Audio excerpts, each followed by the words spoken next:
오늘은 마가복음 12번째 강의입니다. 부자 청년의 율법적 세계와 예수의 하나님 나라. 부제는 두 패러다임의 대치, 이렇게 잡아봤습니다. 마가복음 10장 17절 이하에는 어떤 부자, 경건한 부자예요. 경건한 부자와 예수님의 아주 우호적인 만남이 소개되고 있습니다. 그러나 대화를 하다가 예수님께서 당신의 뜻을 밝히게 되니까 이 부자 청년이 너무 당혹스럽게 여기고 이렇게 조금 슬프게 이렇게 헤어지는 이런 정말 의미심장한 그런 장면이 보이고 있습니다. 정말로 그 율법을 잘 지켜왔던 성실한 청년, 경건한 청년 부자가 예수님께서 이제 너의 모든 그 소유를 다 팔아서 가난한 자들에게 주고 나태오라, 이렇게 얘기하게 될 때 그걸 이제 당혹스럽게 여기고 못 받아들이면서 이제 슬프게 이렇게 헤어지는 그런 장면입니다. 그런데 이것이 왜 명장면이냐면은 바로 예수 그리스도 앞에 있었던 그런 율법적 세계와 예수님이 생각하는 이제 하나님 나라라는 그 두 사유 체계가 이렇게 부드럽게 만난 듯 했으나 이렇게 헤어질 수밖에 없는, 결국은 이제 서로 간에 이렇게 대치하고 갈등이 내재해 있다는 것을 잘 보여주는 그런 명장면입니다. 그래서 이것만 잘 이해해도 우리가 예수의 하나님 나라 운동이 당시 1세기 유대 사회에서, 그리고 뭐 더 넓혀보면 지중해 사회에서 어떤 의미를 갖고 있는가, 이런 것을 파악하는 데 많은 도움이 됩니다. 마가복음을 지은 마가가 그 참 의미를 다 이해했다고 보기는 어렵지만은 적어도 이 사실을 전해줌으로써 참 우리에게 아주 좋은 어떤 자료를, 역사적 예술을 아는데 아주 좋은 자료를 전해준 것입니다. 아마 사실성이 가장 높은 그런 어떤 내용일 것입니다. 한번 주목해 보셨으면 좋겠습니다. 마가복음 10장 17절 바로 들어가겠습니다. 이 내용은 마가복음 외에도 마태복음, 누가복음에도 일부 조금 손을 봐가지고 거의 그대로 전해지고 있고, 나사렛파 복음이라는 게 있는데요. 이건 지금 책으로 전해지지는 않지만 대충 2세기에 대강 2세기에 유대계 그리스도인들, 유대인 출신인데 그리스도 신앙을 가진 사람들의 그런 소집단인데, 이 나사렛파라는 사람들이 마태복음을 주 경전으로 이렇게 경전보다도 복음서로 이렇게 하면서도 자기들 스스로 이런 주석서 같은 걸 만들었어요. 그 나사렛파 복음이라는 것이 이제 초대 교부들의 이런 글들의 일부 나오거든요. 거기에도 이 부자 청년에 대한 이 사건에 대한 주석이 있습니다. 그걸 이제 살펴보고 전체적 진행을 해보겠습니다. 우선 이제 출전 자료라고 할 수 있는 마가복음 10장 17절을 보겠습니다. 한 사람이 예수께 달려와 꿇어 앉아 묻되, 아주 납비에 대한, 스승에 대한 예의를 취하고 있죠. 선한 선생님이여, 내가 무엇을 하여야 영생을 얻으리이까? 영생을 어떻게 얻습니까? 근데 혹시 이 문맥상으로 보면은 내가 무엇을 하여야 하나님 나라에 들어갈 수 있습니까? 이렇게 물어봤을 가능성도 있어요. 뭐 두 내용은 상통하니까. 그 다음 18절, 예수께서 이르시되 어찌하여 나를 선하다 하느냐? 하나님 한 분 외에는 선한 이가 없느니라. 예수의 이제 겸손이 나오죠. 내가 계명을 안 하니, 예수님 말씀이요. 살인하지 말라, 간음하지 말라, 도둑질하지 말라, 거짓 증언하지 말라, 속여 빼앗지 말라, 내 부모를 공경하라 하였느니라. 십계명이죠. 십계명의 그 뒷부분들, 생활 계명이라고 할 수 있는 그런 부분들이죠. 그가 여짜오되 선생님이여, 이것은 내가 어려서부터 다 지켰나이다. 경건한 사람이에요. 이거 다 지켰대요. 근데 우리는 이제 율법에 대해서 이렇게 조금 오해하는 그런 부분이 좀 있죠. 율법 답답하고 그런 면이 있으니까. 근데 율법의 이런 계명, 예를 들면 십계명 같은 거, 살인하지 말라, 간음하지 말라, 도둑질하지 말라, 거짓 증언하지 말라, 속여 빼앗지 말라, 사기치지 말라는 얘기죠. 내 부모를 공경하라. 이것만 잘 지켜도 엄청난 훌륭한 사람이에요. 그렇죠? 아주 윤리적으로 인간의 어떤 인간 사회의 기본적인 윤리가 여기 나와 있는 거죠. 제가 어려서부터 다 지켰나이다. 상당히 훌륭한 사람이에요.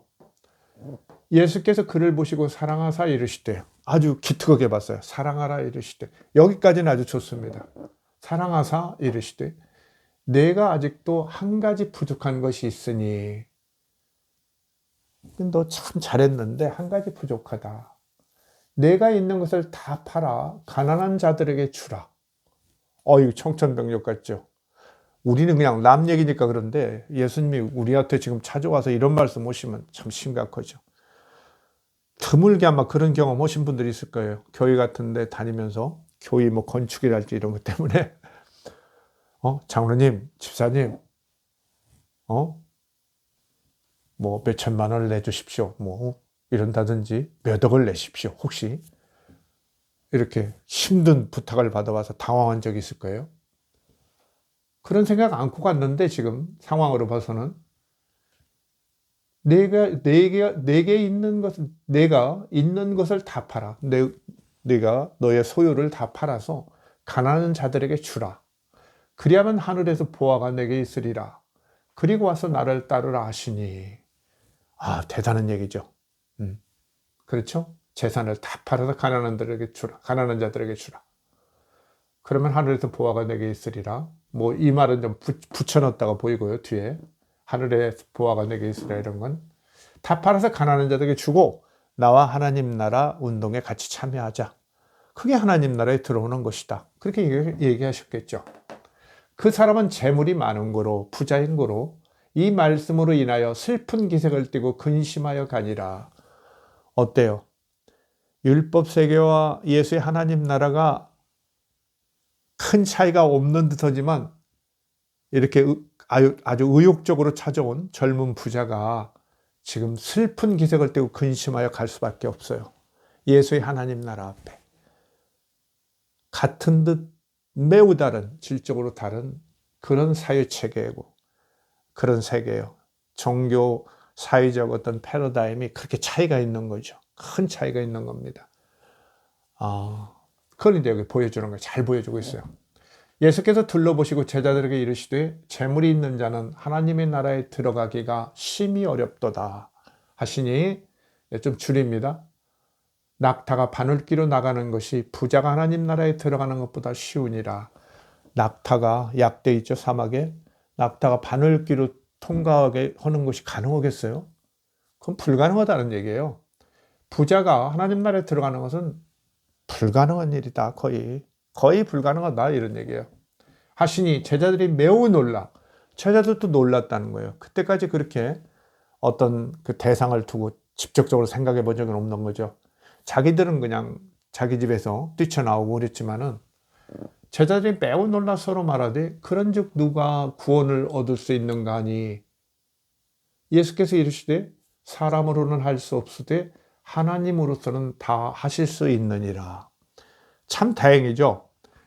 그냥 여기서 그냥 부자는 어쩔 수 없다 이렇게 했으면 세상의 모든 부자들은 이제 그리스도교 근처에 오지도 않았을 텐데, 사람으로는 할 수 없으되 하나님으로서는 다 하실 수 있느니라. 어때요, 여러분?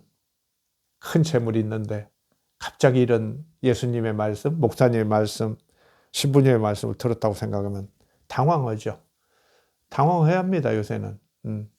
이때하고 지금은 다릅니다, 사실. 너무 긴장하지 마세요. 제가 그런 말씀도 드릴 거니까. 어떻습니까? 지금 이 청년은 자기가 꽤 경건한 생활을 했기 때문에 예수님이 하나님 나라 선포하고 그러는데 꽤 자신 있게 지금 온 것 같아요. 그렇죠? 우리가 보면. 왔는데 예수님이 너 참 잘했다 칭찬해 놓고는 너의 소유를 다 팔아서 가난한 자들에게 주고 그리고 나한테 와라. 이러니까 깜짝 놀란 거죠. 우선 이제 재물이라는 것이 뭐 그때나 이 과거나 고대 사회나 지금이나 아주 중요한 거죠. 물론 이제 고대인들은 재물만을 그렇게 중요하게 생각하지는 않았어요. 제가 그 그 공간복음 전승사라고 그 루돌프 불트만의 책을 보다 보니까 제가 뭐 지난번에 강의한 목숨보다 더 중요한 것이 있겠느냐 그럴 때 그건 대개 재물하고 비교한 것이다. 그렇게 이제 주석을 달아 놓으셨던데 사실은 고대 사회에서는 재물보다 중요하다고 생각하는 것들이 몇 가지 더 있어요. 예를 들면 그리스 같은 데 그 뭡니까 일리아드 같은 데 나오는 영웅들은 명예를 아주 중요하게 여깁니다. 목숨보다 더 중요하게 여겨요. 명예를. 그렇죠? 그래서 싸우고 삐지고 그러는 것이 일리아드의 중요한 이야기거리 아닙니까? 명예를 고대인들, 특히 귀족들 이런 사람들은 아주 중시합니다. 그 다음에는 신앙이나 이런 유대인들 같은 경우는 율법 이런 걸 굉장히 중시하는 사람, 목숨보다 더 중시하는 사람들이 꽤 많았어요. 예를 들면 에세네파 같은 거 있죠. 이런 사람들은 너무 율법에 투철해가지고 그 요세푸스가 지은 그 유대 전쟁사에 보면은 그 에세네파 사람들이 싸우다가 이제 로마군의 포로로 잡혔는데 그들은 예의 없이 끝내 신앙이나 율법의 그런 이반하는 그것을 거부하거나 이탈하는 그런 언행을 전혀 하지 않았다고 그래요. 그래서 흔쾌하게 신앙을 지키고 율법을 수호하면서 죽어갔다고 그럽니다. 그런 경우도 있죠. 그런데 이제 평범한 사람들은 어떨까요? 역시 뭐 자식도 중요하고 그렇죠? 또 역시 재산이 아주 중요한 거죠. 이 사람 재산이 중요했던 거죠. 그러니까 율법 잘 지켰는데 하나님 나라까지 가려고 왔었는데 예수님이 이 말씀에 놀라고 슬픈 기색으로 돌아가고 말았습니다. 그렇죠? 지금도 물론 재물이 중요하죠. 더군다나 이 사람이 살았던 1세기 이후로도 계속 인간 사이는 어때요? 경제가 끊임없이 발전했죠. 그래서 지금은 어때요? 자본주의 사회가 벌써 몇백 년 됐잖아요. 요새는 정말 돈이 왕처럼 된 사회죠. 왕이 뭡니까? 돈이 신처럼 된 사회죠. 사실 이 말씀 뒤에 예수님이 그 유명한 두 주인을 섬길 수 없다. 그렇죠? 하나님과 재물을 동시에 만족시킬 수 없다. 그 유명한 말씀을 또 하시죠. 두 주인을 섬길 수 없다. 이렇게 하는데 예수님의 예측대로 재물이 신을 이기고 지금 신의 자리에 역할을 하는 경우가 많죠. 아마 이 세상 많은 사람들에게 교회에서도 그럴 거예요. 교인들 중에서 상당수가 너의 신앙이나 영혼을 팔아서 내가 재벌이 될 수 있다면 어떻겠느냐 뭐 이런 거 질문하면 큰 부자가 될 수 있다면 어떻게 하겠니? 너 양심을 좀 속일 수 있지 않겠니? 물어보면 아마 무기명으로 조사하면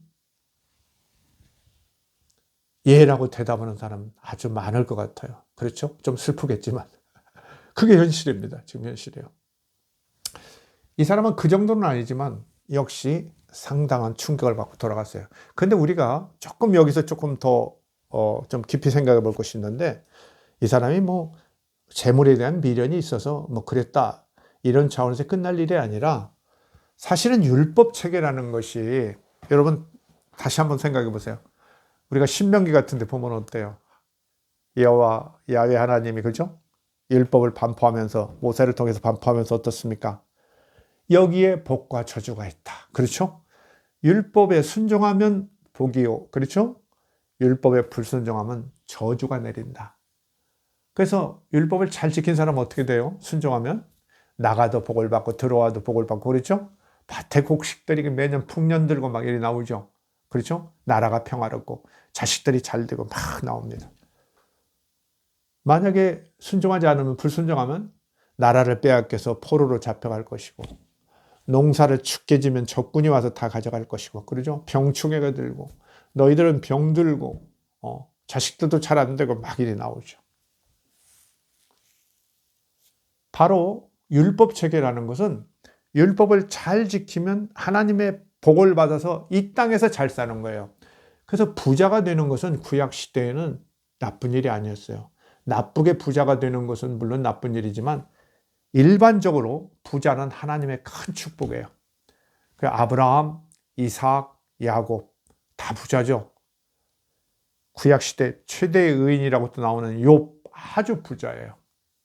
그래서 율법체계라는 것은 이 세상에서 저런 하나님께서 제시한 율법을 잘 지키면 큰 부자가 된다는 게, 그것이 큰 축복이라는 게 기본 가르침이에요. 그렇죠? 근데 예수님이 지금 다른 말씀을 하는 거예요. 내가 율법을 비록 잘 지켰지만은, 그래서 부자가 됐지만 너 그거 가지고 누려라, 구약시대처럼 얘기하지 않고 그걸 다 팔아서 가난한 애들에게 다 주고 나와라, 이렇게 얘기하는 겁니다. 얘기하고 있어요. 예수님은 좀 생각이 좀 달라요. 그렇죠?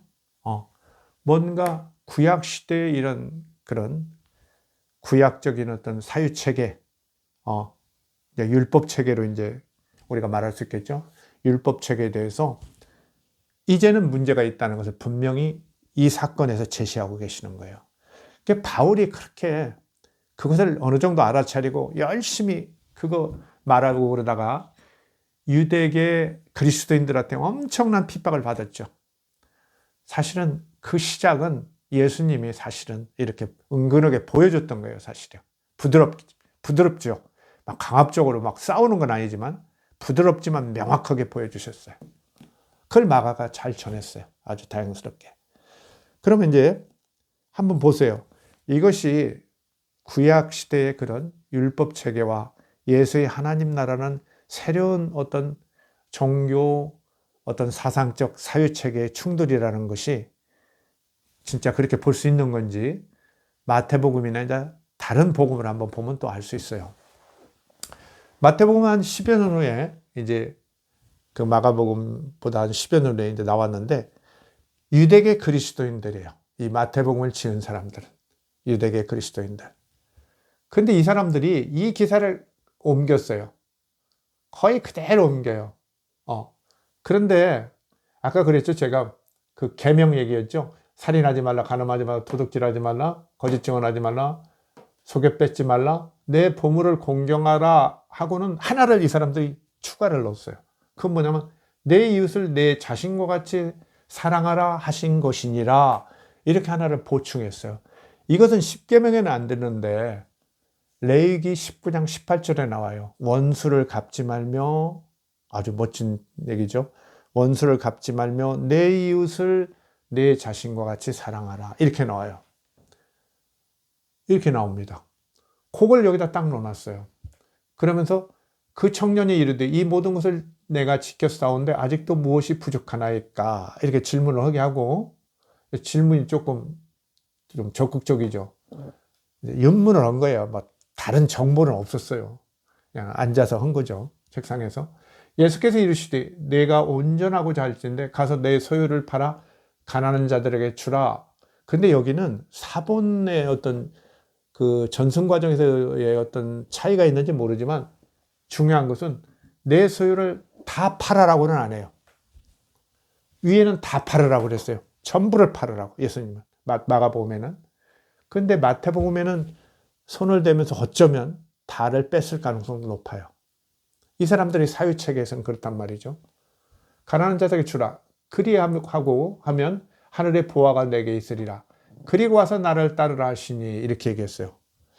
근데 별거 아닌 것 같지만 이게 의미 있어요. 내 이웃을 내 자신과 같이 사랑하라 하신 것이라, 이걸 집어넣은 것이. 왜? 이 청년이 내 이웃을 내 자신과 같이 사랑하라 하신 레위기에 나오는 그 율법 조항을 제대로 안 지켰다는 얘기를 하는 거예요.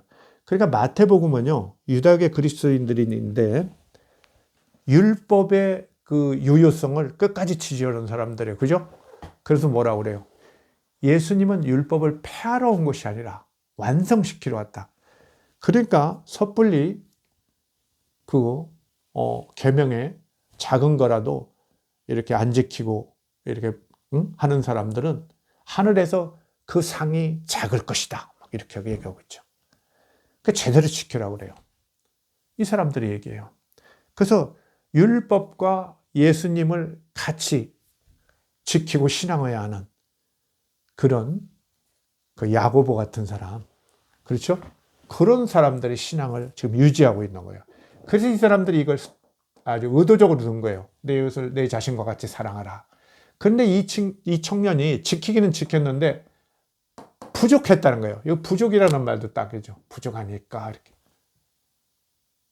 그러면서 예수님이 내가 온전하게 할진데 내 소유를 팔아서, 다 팔으라고는 안 하는 거 의미 있을 수 있다는 거예요. 그래서 가난한 자들에게 주라.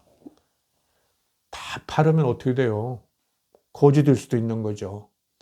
근데 이게 이제 또 10여 년 흘러가니까 예수의 하나님 나라에 대한 어떤 뭐라고 그럴까요? 그 긴박성이나 긴급성이 약화된 쪽도 있고 강화되는 쪽도 있어요. 더러. 그런데 여기서는 마태복음에는 조금 약화된 거예요. 그래서 소유를 다 팔라고는 않고 팔아서 적당히 주라는 얘기처럼 말은 않지만 이렇게 내용이 들리는 거예요. 그러면 다 지켜라. 그러니까 율법도 여전히 그 효용성이, 유효성이 있다는 것을 이런 식으로 지금 유지하고 있는 겁니다. 근데 누가복음은요, 이제 좀 이방인들이거든요. 헬라 계통 이런 사람들이 많은 그런 그 신앙 공동체인데 똑같아요. 마가복음하고. 다만 그 앞에만 어떤 관리가 물어 이르되 이렇게 바꿔놨어요. 갑자기 무슨 관리냐 그럴 때 대개 이제 우리가 복음서에는 예수님한테 이런 그 진리에 관해서랄지 율법에 관해서 질문하는 사람들이 서기관이나 율법사들이에요. 그렇죠? 그러니까 이 사람도 그런 서기관이나 율법사는 이제 관리니까요. 어떤 관리가 이렇게 바꾸는 거예요. 그런데 뒤 내용은 마가복음하고 똑같아요. 이런 걸 보면 마태복음은 확실히 율법 체계를, 율법적 패러다임을 여전히 지키려고 노력한다는 거. 그런데 또 그리스도교 안에 있으니까 이 사람들이 얼마나 어려움이 또 있었을 거예요. 어떻게 보면 약간은 제3자 같은, 그렇죠? 1.5 같은, 1이냐 2냐 이렇게 볼 때 1.5 같은 그런 입장에서의 어려움이 있었던 거예요. 사실 마태복음에는 그런 면이 조금 보여요. 자, 있습니다. 이렇게 예수님이 살던 시대에는 예수님이 이렇게 하나님 나라 운동을 하지만은 이렇게 이 부자 청년구처럼 정말 율법 세계에서 건실하게 살던 사람조차도 예수님과 이렇게 대치, 사실 갈등적 요소를 갖고 있었던 것입니다. 근데 예수님이 그렇게 적극적이고 전투적이고 막 강압적으로 운동을 안 했기 때문에 크게 문제가 되지 않았지. 사실은 이런 갈등적 요인은 예수님의 죽음에 이런데 아주 결정적인 역할을 했다고 보입니다. 저는. 그게 드러나 보이는 것 같지 않지만은 결정적 역할을 했다고 봅니다. 내면적으로 확실하게. 그런데 아까 나사렛파 복음이라는 거 얘기했죠. 이 주석 같은 걸 해놨는데 여기는 이제 마태복음하고 거의 똑같이 해놔요. 이게 유대인들이에요. 유대계 그리스도인들이에요. 이 세기에. 부자들 가운데 한 사람이 그분께 말하였다. 예수님한테 말했다는 거야.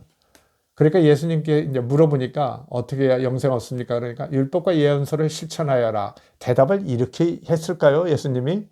이 사람들 율법을 존중하니까 여전히 율법과 예언서를 실천하여라. 마태복음보다 더 이렇게 조금 진하게 얘기했어요. 그런데 여기는 또 모든 것을이라는 말을 했어요. 내가 가진 모든 것을 가난한 이들에게 나누어 주고 그리고 와서 나를 따르라. 이렇게 예수님이 대답하니까 그 다음에 아주 걸작해요. 그는 자기 머리를 극적거리기 시작했다. 그 말씀이 자기 마음에 들지 않았던 것이다. 아주 사실감 있게 표현했죠. 마음에 들지 않았던 것이다. 그래서 주님께서 뭐라고 하냐면 너는 어찌 율법과 예언서를 실천했다고 아까 말했느냐.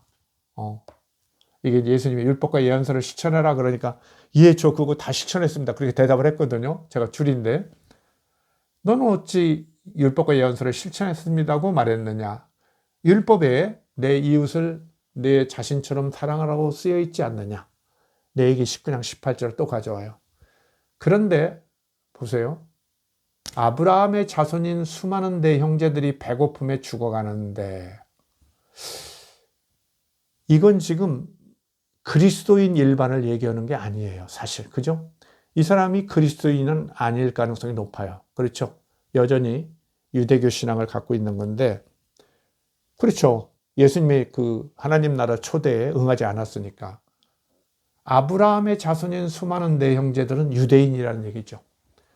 그런데 너는 너의 동포 유대인들이 배고픔에 죽어가는데 엄청난 부자인 내 집에서 그들에게 주는 것은 하나도 없지 않느냐. 너는 율법은 제법 잘 지킨다고 하지만 너 그렇게 자부했지만 어때요? 율법에 내 이웃을 내 자신처럼 사랑하라고 쓰여 있는데 내 동포가 동포인 유대인들이 배고픔에 죽어가는데도 너는 별다른 것을 더 내놓지 않는다. 이런 얘기예요. 그리고 곁에 있던 제자 시몬을 향해 요나의 아들 시몬아, 부자가 하늘나라에 들어가는 것보다 낙타가 바늘구멍으로 들어가는 것이 더 쉽다고 하시니라. 뭐 이런 똑같은 내용 나옵니다. 나사렛파 복음은 다시 왜 다 나누어 주라고 했냐, 모든 것을. 굉장한 발전이다 이렇게 생각할 것 같지만 또 다시 생각하면 그 사랑의 대상이 아브라함의 자손인 너희 형제 유대인으로 여전히 이렇게 한정하는 그런 그 사랑의 대상이 자기 동포로 한정하는 그런 어떤 또 한계도 보여요. 자, 여기서 이제 제가 천천히 이렇게 말씀드리고 조금 정리 겸 이렇게 좀 말씀을 드리겠어요. 부자 청년과 예수님의 만남에서 우리가 이 사건에서 보면은 부자 청년과 어쩌면 마태복음 기자, 나아가 나사렛파 복음의 그런 기자, 이런 사람들은 굉장히 율법 체계를 여전히 옹호하는 사람들, 그 세계에 사는 사람들이요. 그런 사람들의 면모를 잘 보여주고 있어요. 그리고 사유 체계도 잘 보여주고 있어요. 그러면 또 한 사람 누구냐? 예수님이에요. 하나님 나라.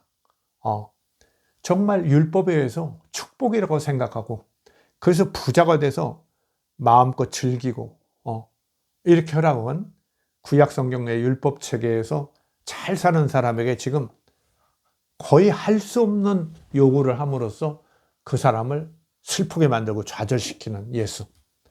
전혀 생각이 다른 거예요. 부자할 때 부자입니다. 부자에 대한 두 입장이 분명히 차이가 있는 거예요. 이미 말씀드렸지만 이 부자 청년은 율법을 잘 지키는 경건한 부자 청년은 어때요? 이 아래에서는 이 사람을 아주 조금 인색한 사람처럼 썼지만 원래 마가복음 기사를 보면은 이 사람 훌륭한 사람이에요. 율법 세계 안에서는. 그래서 예수님이 그를 보시고 사랑하사 이르시되 이렇게 한 거예요. 그런데 마태복음을 거쳐서 나사렛파 복음에 가면은 이 사람이 율법을 제대로 안 지켰다는 얘기로 대답을 하려고 하다 보니까 이 사람을 더 인색하고 옹색하고 좀 나쁜 사람처럼 만들어 버렸어요. 이렇게 율법적 사유라는 것을 유지하려고 할 때 조금 이게 다른 지금 기술이 나오는 거예요. 이게 생각이라는 게 이렇게 대단한 겁니다. 사실 얼마나 다른 사람 한 사람을 보고도 정말 전혀 다르게 보는 거예요. 자, 이 부자 청년과 예수님의 부와 부자에 대한 두 입장은 어떤 겁니까? 아까 그런 거예요. 율법을 경건하게 잘 지키고 건실하게 살았으니까 하나님이 주신 축복, 나는 즐기는 거예요. 그러면 이 사람은 이웃사랑에 대해서는 어느 정도를 생각하고 있는가? 이 사람은 자기가 잘 지켰다고 대답했어요. 율법 계명을 잘 지켰다고.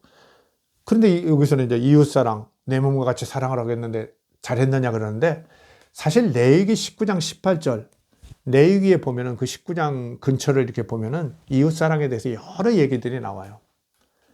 예를 들면 뭐 이런 것도 나오죠. 가난한 이웃들을 위해서 곡식 같은 거 이렇게 추수할 때 이삭 같은 거 다 주지 말라. 근데 포도 같은 거 딸 때도 그 현찮은 송이 이런 거 좀 놔둬라. 대개 보면 부자들이 어때요? 아주 조금 인색한 분들이 꽤 많죠. 그래서 뭐 포도송이 이삭 하나라도 다 죽고 일꾼 시켜서 죽고 자기가 또 죽고 다음 날도 나와서 죽고 막 그런 사람 있죠. 그런 거 하지 말라는 거예요. 그 유대인의 율법이라는 것이 상당히 멋진 장면이 있어요. 그 이제 우리가 받아들일 수 없는 이방 민족을 뭐 때려 죽이라든지 이런 것도 있지만 이렇게 이웃에 대해서. 그 다음에는 어때요? 뭐 희년 같은 거 있죠. 희년. 그렇죠? 뭐 유대인 이런 그 사람들은 종으로 삼아서도 해방시키고 막 이런 거. 빚도 그냥 탕감하고 막 그런 거 있죠. 아주 좋죠. 그런데 유대인의 그 율법은, 레위기에서 말하는 율법은 어때요? 아주 소그룹, 뭐 시족이나 마을, 그렇죠? 지파 공동체 이런 걸 대상으로 하는 거예요. 그냥 뭉뚱그려서 얘기하면 유대인 동포들, 같은 유대인 민족들. 여기 유대인 동포가 나사렛파 복음에서 다시 나와요. 이 유대인 동포, 이 민족, 이방인들 이런 건 다 제외하고 자기 옆에 있는 그런 같은 마을 사람, 시족, 지파, 동족들 이런 사람들에게 한정하는 거예요. 그래서 그때 이웃 사랑은 아까 말씀드렸죠. 예를 들면 팔레스타인 출신들, 그렇죠? 다투던 사람들, 토지, 땅의 그 소유권을 두고 다투던 그런 민족들은 어때요? 가차없이 죽이라고 그러죠. 그 율법에 나오는 거예요. 때려 죽여라. 뭐 남자도 여자도 어린애도 다 죽여라. 막 이렇게 나오는 거예요. 그게 율법이에요. 그 이웃 사랑인데 한계가 있는 거예요. 그 다음에는 레위기에서 말하는 율법은 아까 그런 거예요. 그 이웃 사랑은 추수할 때 포도송이 같은 거 시원찮은 걸 남긴다든지, 그렇죠? 이삭을 좀 남긴다든지, 물론 뭐 희년 같은 건 대단한 거지만 그 희년의 그런 빚탕감이랄지 그런 게 제대로 지켜졌다고 생각하는 사람은 많지 않아요. 그러니까 구약 시대 율법 체계에서의 그 부나 부자에 있어서 이웃사랑이라는 것은 너의 그 축복, 하나님께서 네가 율법 잘하고 순종해서 얻은 축복을 즐기고 즐겨라. 막 욥도 그렇죠. 막 잔치도 하고 그러죠. 즐기고 즐기는데, 그러나 너 옆에 있는 이웃의 동포가 뭐 굶어 죽는다든지 이렇게 되면 안 되니까 적절하게 살피라는 거예요. 그게 너를 잘 간수하고 즐기고 너 중심으로 살고 즐겁게 살되 이웃에 대해서도 신경 써라. 이 정도예요. 오늘날 우리들하고 좀 비슷하죠. 오늘날 우리들하고 좀 비슷해요. 비슷합니다. 그런 거예요. 그러니까 아주 보편적인 사랑 같은 건 아니라는 거죠. 한계가 있는 거예요. 그 다음에 그 정도의 문제에서도 어느 정도예요. 약간이에요. 근데 예수님 어때요? 예수님의 이웃사랑은 착한 사마리아인 막 이런 게 나오죠. 누가 진짜 이웃이냐 막 이러고 그래요. 민족도 뛰어넘어요. 그렇죠? 아주 보편적이에요. 인류애적인 거예요. 그렇죠? 그 다음에는 좀 질적으로도 대단한 거예요. 적당히 그냥 너 잘 살면서 그 부스러기를 던지는 그런 식의 그런 사랑 이런 건 안 된다는 거예요. 그렇죠? 정말 공동체 이론에 대한 어떤 적당한 사랑 이런 것 정도가 아니라 이제는 뭐라고 어떻게 되냐면은 하나님 나라에서 요구하는 하나님의 자녀로서 합당한 만한 하나님의 자녀로서 합당할 만한 그런 새로운 시대죠. 예수가 말하는 새로운 하나님 나라, 새로운 시대에 합당할 만한 하나님의 아들, 자녀로서 주체적 의식을 갖고 적극적으로 문제가 해결될 만큼 이웃을 사랑하라는 거예요. 그 가난의 문제 이런 것을 보면은 그것을 해결할 만큼 하나님처럼 하라는 거예요. 그리고 우리가 유명한 구절이 있죠. 너희는 먼저 하나님의 나라와 그의 의를 구하라. 하나님의 나라와 하나님의 의를 구하라는 거예요. 하나님의 의가 뭐예요? 우리가 마태복음 같은 데 잘 설명되어 있죠. 하나님의 의가 뭡니까? 선인이나 악인이나 가리지 않고 어때요? 비도 내리고 햇빛도 내리고 그렇죠? 농사도 잘 되게 하고 선악을 구분하지 않고 그 다음에 새랄지 꽃이랄지 미물들도 사랑하는 그런데 아무리 악인이라고 하나님께서 사랑하지 않겠느냐? 그 탕자의 비유가 나오는 거죠. 그렇게 속썩이고 배반하고 이렇게 하던 아들 그 탕자가 돌아왔을 때 쫓아나가는 아버지 그런 주체적이고 새로운 하나님 나라 모든 사람이 나고자 없이 잘 사는 그런 정말 따뜻하고 아름답고 오손도손한 그런 나라 이런 나라를 만들기 위해서는 내가 그냥 하나님 나라의 한 구성원으로서 내 것 즐기면서 적당히 이렇게 해야지 이런 게 아니라 하나님처럼 하나님의 의를 구해서 하나님처럼 그렇게 잃은 양도 찾아서 막 헤매고 그렇죠? 악인도 마음 쓰고 탕자에 대해서 마음 쓰고 이러는 마음으로 주체적으로 인격적으로 적극적으로 이 가난의 문제를 해결하는 거예요. 사실 예수님의 이런 생각 속에는 당시 사회가 예수님이 사는 1세기라는 것이 정말 죄악된 세상이라는 그런 기본 판단이 되어 있어요. 이렇게 사회가 발전하면서 경쟁이 심화되고 부가 늘어나고 이러면서 이 경제라는 게 어떻게 돼요? 이제 막 정치하고도 연결되고 그렇죠? 여러 가지 과거에 저 앞시대에서 이렇게 소박한 그렇죠?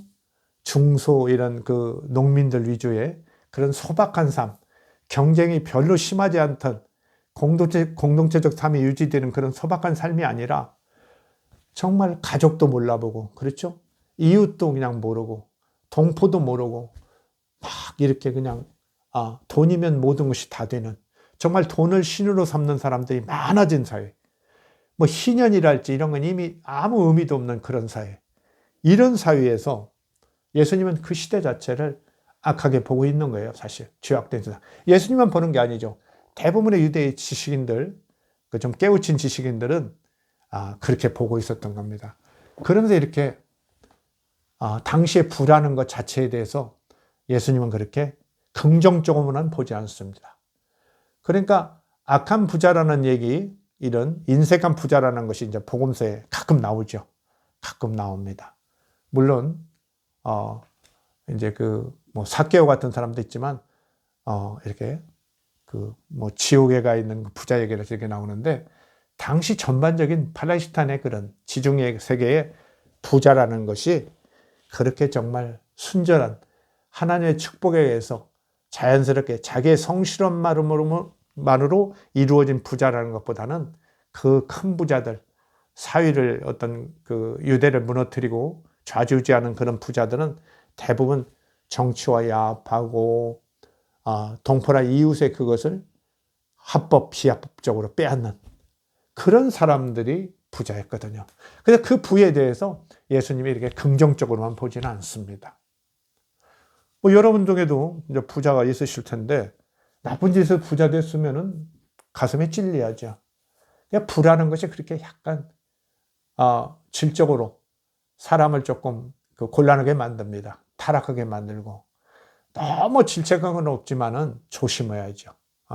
뭐 우리가 바르게 사는 사람이라면 뭐 크리스찬이건 아니건 뭐 불교도건 뭐 다른 종교를 가지신 분이 종교를 안 갖고도 이제 바르게 살고자 하는 분들은 바르지 않은 것은 뭐 종교를 떠나서 해서는 안 되겠죠.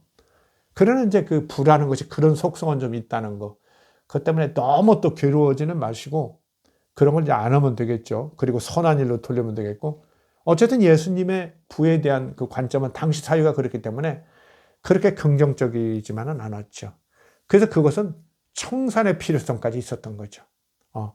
그야말로 율법 세계와 더불어 이 세상 세계와 더불어 정반대로 전복해서 하나님 나라는 그 반대에 그런 나라를 세워야겠죠. 그러니까 너의 부, 너는 어떻게 생각할지 모르지만 그 부에는 많은 문제점들이 있을 수 있고 더군다나 너는 지금 하나님 나라에 들어오려고 하는 사람이에요. 영생을 얻고자 하는 사람. 그러면 하나님 나라에 하나님의 자녀다운 그런 모습을 보여줘야 한다는 거죠. 그러면 어떻게 돼요? 하나님처럼 하기 위해서는 하나님과 감히 경쟁하고 있는 저 우상, 물질, 부를 과감하게 던질 수 있는 내가 돼야 한다. 이런 거죠. 어떻습니까? 요새도 아주 부자들 중에 어때요? 미국에는 큰 부자들이 있죠. 아주 뭐 순위를 다투는 세계적 부자들이 있는데 그분들 중에 상당수가 어때요? 사후에 전 재산을 기부한다거나 막 90% 이상을 기부한다거나 이렇게 해서 다 어떤 재단 같은데 이렇게 서약도 하고 기부도 하고 있고 이런 사람들이 꽤 많죠. 그리고 뭐 과거에도 그런 사람 많고 한국에도 숨어 있는 사람들이 상당히 좀 있을 겁니다. 제가 이제 인터넷에서 이렇게 검색을 해보니까 그 이집트의 그 안톤이라는 그 성인, 그분이 이제 그 이집트에서 아마 최초의 이제 수도사였던 것 같은데, 이분이 그랬다는 거죠. 바로 이 기사, 예수님을 만난 그 젊은 부자의 그 내용을 보고는 자기는 용기를 내서 모든 재산을 다 팔아서 다 나눠주고 수도사가 되었다는 거예요. 뭐 여러분한테 그렇게 꼭 하라는 건 얘기는 아니지만 그런 사람이 있다는 거죠. 그러니까 어려운 일이지만은 어때요? 우리가 물질을 우리의 어떤 자아나 주체, 인격 아래에 확실히 장악하면 그런 큰 일도 할 수 있는 거죠. 사실 예수님이 이제 그걸 요구하는 거죠. 너희들이 하나님의 자녀로서 인격적 주체로서 이렇게 있다면 물질에 이렇게 노예가 되지 말라. 물질의 노예가 돼서 오직 부자, 몇 년까지 부자, 얼마 막 이렇게 하고 가면 어떻게 돼요? 수단과 방법을 가리지 않죠. 그러다 보면 별일을 다 하는 겁니다. 요새 좀 엉뚱한 일들이 더러 많죠. 교회 목사님들도 엉뚱한 분들 더러 있고, 어때요? 뭐 남편이 아내를 뭐 어떻게 한다든지 죽인다든지, 아내가 뭐 또 보험을 많이 들어놓고 남편을 어떻게 한다든지, 이런 얘기 우리가 심심치 않게 듣는 겁니다. 어때요? 야, 우리는 그를 짐승 같다 뭐 이러다 하지만은 돈을 쫓아 보면 그렇게 되는 거죠. 우리가 99마리 양을 가지고 있다고 생각해 보십시오. 999마리를 갖고 있다고 생각해 보세요. 9,999마리를 갖고 있다고 생각해 보세요. 이웃집 한 마리 우리가 빼앗고자 하는 마음이 일어나기 십상인 거죠. 성경에 잘 나와 있죠. 성경이 굳이 아니더라도 그렇다는 거죠. 물질이라는 그렇게 약간 괴물이에요. 약간이 아니라 상당한 괴물입니다. 그래서 여러분도 큰 부자가 되고 싶은 분은 인격적으로 그런 물질을 완전히 다룰 그런 성숙이 있어야 하고, 좀 사후에도 그렇게 미국의 큰 부자들처럼 기부할 수 있는, 멋지게 기부할 수 있는 그런 너그러운 어떤 인격과 자아가 형성되어 있다면 큰 부자를 희망해 보십시오. 그러나 그런 것 없이 현찮게 부자 되면 자기도 괴롭고 사회에도 이렇게 악 영향을 미칠 수 있는 거죠. 자, 이 정도 말씀드리고요. 그 다음에 이제 율법 계명에 대한 견해 차이가 제가 이미 말씀드린 거 안에 이미 보이죠. 예수님은 율법을 굳이 뭐 얘기는 한 것처럼 돼 있지만은 율법을 그렇게 중요하게 얘기한 건 아니에요. 그러니까 그 윤리적인 거고 도덕적인 거고 마땅히 지켜야 할 거니까 얘기했는데, 결정적인 것은 율법 계명 너머의 그런 이렇게 좁은 사회, 이런 것을 넘어선 이렇게 보편적이고 보다 근본적인 거. 과거에 그런 그 율법이 얘기될 때는 그 유대인 사회의 한 공동체원으로서 그 규례 규범에 순종하면 됐었어요. 그래 지금 예수님이 얘기하는 것은 그게 아니에요. 그것이 실제적으로 역할도 못하고 공동체도 깨어졌는데, 너는 거기 그거 그냥 썩은 동아줄처럼 잡고 있지 말고 과감하게 내가 하나님의 자녀로서 인격적 주체로서 너의 자아가 중심이 돼서 적극적으로 판단하고 헤쳐나가라는 거예요. 그게 물질도 네 안에 두고 내가 지금 이 사회에서 꼭 필요한 일, 하나님께서 원하는 하나님의 의가 실현될 만한 그런 일에 적극 나서라는 얘기죠. 그래서 예수님은 사실은 계명을 넘어서는 거죠. 왜 넘어서는 거예요?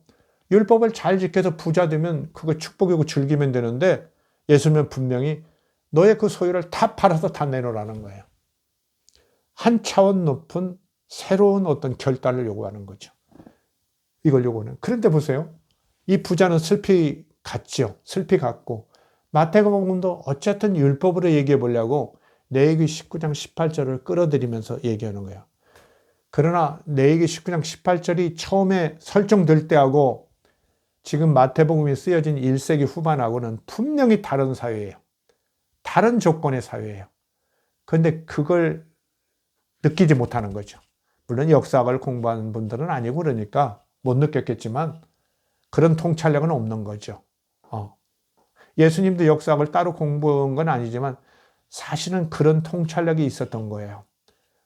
지금은 저 율법 조항대로 안 되는구나. 그것대로 해왔지만 이 사회는 이렇게 흐트러지고 무너져 있구나. 이럴 때는 그걸로는 안 되는구나.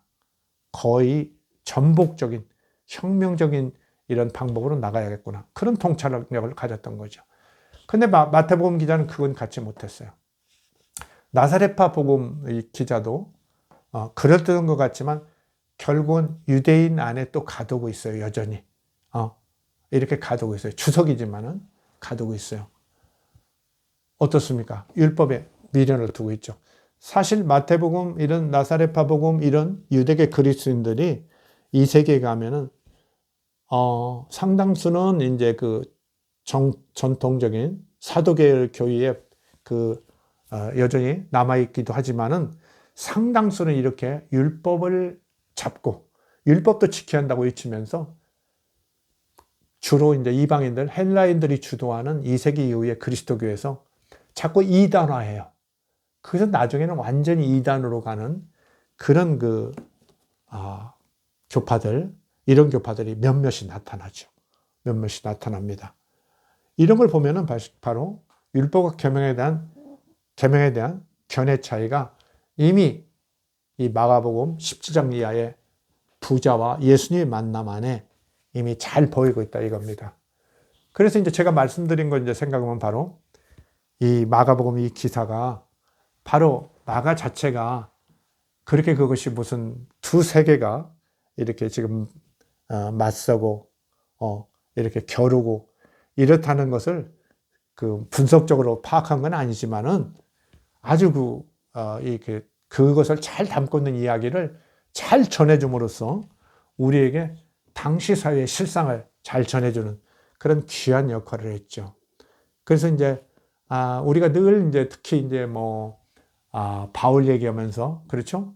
율법과 그 예수의 그런 하나님 나라랄까? 그다음 또는 믿음 이런 것들이 어떤 차이가 있느냐 이런 걸 다투는데 이 기사는 아주 좋은 어떤 대답의 하나를 줄 수 있는 거죠. 그것을 우리가 오늘 확실히 좀 볼 수 있었다고 생각합니다. 이 정도 말씀드리겠습니다. 감사합니다.